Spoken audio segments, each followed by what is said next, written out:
കലൂരിൽ യുവതികളെ മർദ്ദിച്ച സംഭവത്തിലെ പ്രതികളെ പോലീസ് ഇപ്പോൾ പുറത്തേക്ക് ഇറക്കാനുള്ള ശ്രമത്തിലാണ്.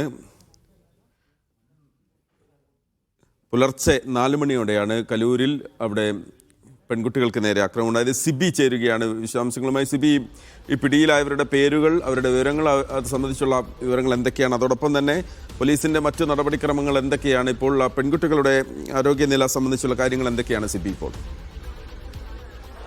മഹേഷ്, ഇപ്പോൾ DCP ഷഹീൻ ഷാ അദ്ദേഹം ഇപ്പോൾ ഇവിടെ നോർത്ത് പോലീസ് സ്റ്റേഷനിലെത്തി. അദ്ദേഹം ഇപ്പോൾ മാധ്യമങ്ങളുമായി സംസാരിച്ചു.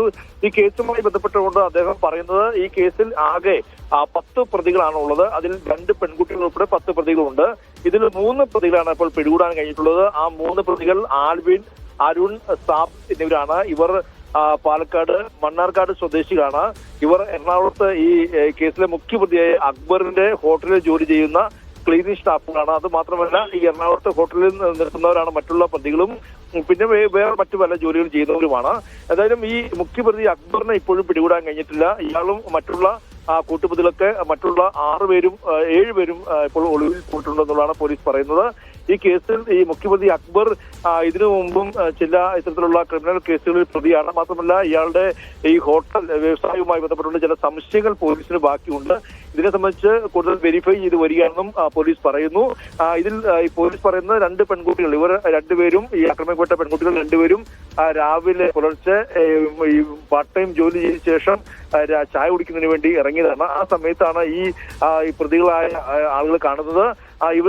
അവരുടെ കൂടെയുള്ള പെൺകുട്ടികളുമായി ഈ പെൺകുട്ടികൾ എന്തോ സംസാരിക്കുന്നു. എന്നാൽ അതിന് ആ സമയത്ത് തന്നെയാണ് ഈ മുഖ്യപ്രതിയായ അക്ബർ എത്തുന്നത്. ഇപ്പോൾ നമുക്ക് ദൃശ്യങ്ങളിൽ കാണാൻ കഴിയുന്നത്, ഇപ്പോൾ ഉടൻ തന്നെ ഈ പ്രതികളെ പുറത്തേക്ക് ഇറക്കും. 3 പ്രതികളെയും പുറത്തേക്ക് ഇറക്കും, അല്പസമയത്തിനകം ഇറക്കും. എന്തായാലും ഈ പ്രതികൾ ഈ പെൺകുട്ടികളോട് അശ്ലീല കമ്പനി സംസാരിക്കുകയും മോശമായി സംസാരിക്കുകയുമായിരുന്നു. മോശമായി സംസാരിക്കുന്ന സമയത്ത് ഈ പെൺകുട്ടികൾ പ്രതികരിച്ചപ്പോഴാണ് ഈ മുഖ്യപ്രതിയായ അക്ബർ ഇവരെ വളരെ ക്രൂരമായ രീതിയിൽ മർദ്ദിച്ചത്. ഈ പെൺകുട്ടികളെ നിലത്ത് ഇട്ട് ചവിട്ടുകയും വയറ്റിലും നെഞ്ചത്തും ചവിട്ടുകയും ചെയ്തു. അതുകൂടാതെ പെൺകുട്ടിയുടെ കയ്യിലിരുന്ന മൊബൈൽ ഫോൺ മേടിച്ച് നിലത്ത് വലിച്ചെറിഞ്ഞു. അവരുടെ മാറിൽ മുറിവുണ്ടാക്കി. അത്തരത്തിൽ ക്രൂരമായ മർദ്ദനമാണ് നടത്തിയതെന്നും പോലീസ് പറയുന്നു. എന്തായാലും പിന്നീട് ഈ പ്രതികൾ ഇപ്പോൾ പോവുകയായിരുന്നു. ഇപ്പോൾ പിടിയിലായ 3 പ്രതികളെ ഇപ്പോൾ പോലീസ് കൊണ്ടുപോകുന്ന ദൃശ്യങ്ങളാണ് കാണുന്നത്. ഇവരെ കോടതിയിൽ ഹാജരാക്കും. അതിനുശേഷം റിമാൻഡിലേക്ക് പോകുന്നതാണ് ഇപ്പോൾ DCP അറിയിച്ചിരിക്കുന്നത്. ഇവർക്കെതിരെ സ്ത്രീത്വത്തെ അപമാനിക്കുക, സ്ത്രീകളുടെ അതിക്രമം അടക്കമുള്ള ജാമ്യമില്ല വകുപ്പ് പ്രകാരമാണ് പോലീസ് കേസെടുത്തിരിക്കുന്നത്. 3 പ്രതികൾ, ഇതുകൂടാതെ ബാക്കി 7 പേരുണ്ട്. അതിൽ മുഖ്യപ്രതിയായ അക്ബറിനെ ഇപ്പോഴും പിടികൂടാൻ കഴിഞ്ഞിട്ടില്ല. ഇവർക്ക് വേണ്ടിയുള്ള അന്വേഷണം ഊർജിതമാക്കിയിരിക്കുകയാണ്. ഈ 2 പേരും, ഈ ഇരകളാക്കപ്പെട്ട പെൺകുട്ടികളും ഈ പ്രതികളായവരും തമ്മിൽ യാതൊരു പരിചയവും മുൻപരിചയവുമില്ല. പെട്ടെന്നുണ്ടായ പ്രകോപനത്തിന് പിന്നാലെ ഉണ്ടായ ഒരു സംഭവമാണ് എന്നതാണ് പോലീസ് പറയുന്നത്. എന്തായാലും ഇതുമായി ബന്ധപ്പെട്ടുകൊണ്ട് കൂടുതൽ അന്വേഷണത്തിന് വിധേയമാക്കണമെന്നും ഈ മുഖ്യപ്രതി അക്ബറിന് മുൻപും ക്രിമിനൽ പശ്ചാത്തലമുണ്ടെന്നും DCP ഷഹീൻ ഷാ ഇപ്പോൾ മാധ്യമങ്ങൾ സംസാരിക്കുകയും ചെയ്തിട്ടുണ്ട്.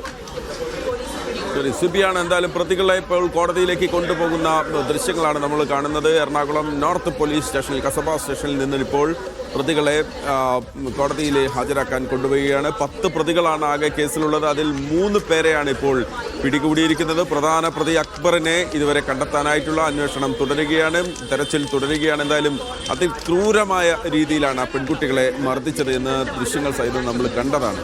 ഒരുപക്ഷെ നടക്കാൻ പാടില്ലാത്ത അത്രയും മോശമായ രീതിയിലുള്ള, അത്രയും വലിയ തോതിലുള്ള ഒരു ആക്രമണം ഇവരുടെ ഭാഗത്തുനിന്നുണ്ടായി എന്നുള്ളതാണ്. കൃത്യമായ നിയമം ഉപയോഗിച്ചുള്ള ശിക്ഷ സ്വാഭാവികമായി പ്രതികൾ അർഹിക്കുന്നുണ്ട് എന്നുള്ള കാര്യത്തിൽ ഒരു സംശയവുമില്ല. എന്തായാലും മുഖത്ത് മുഖംമൂടി അണിഞ്ഞ് ഇപ്പോൾ ആ പ്രതികളെ കോടതിയിലേക്ക് കൊണ്ടുപോവുകയാണ്. നിയമത്തിൻ്റെ മുന്നിൽ ആ മുഖംമൂടി നിൽക്കേണ്ടി വരും അവർക്ക് എന്നുള്ള കാര്യത്തിൽ ഒരു സംശയവുമില്ല. എന്തായാലും ഇപ്പോൾ പ്രതികളെ കോടതിയിലേക്ക് കൊണ്ടുപോവുകയാണ്. 3 പേരാണ് പിടിയിലായത്. മുഖ്യപ്രതിയെ ഇപ്പോൾ പോലീസ് തെരയുകയാണ്.